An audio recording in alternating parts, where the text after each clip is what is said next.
अगं प्रांजल, तुम्ही सगळ्याजणी हँडवॉश स्टेशनजवळ काय करताय?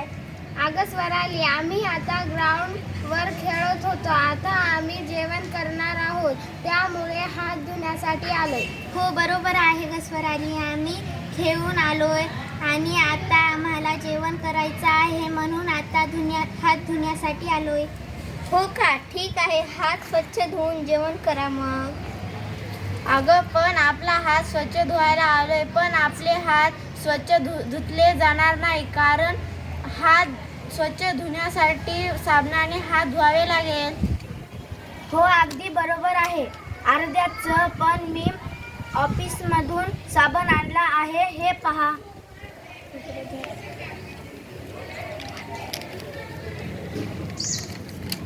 अरे वा, बरं झालं तू साबण सोबत आणलीस. ते आपण सर्वांनी साबणानेच हात धुऊया, पण एकीने हात धुवून घेऊयात, बरं का?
चला, आता आपण स्वच्छ हात धुवून घेतले. चला, आपण आता जेवायला जाऊया.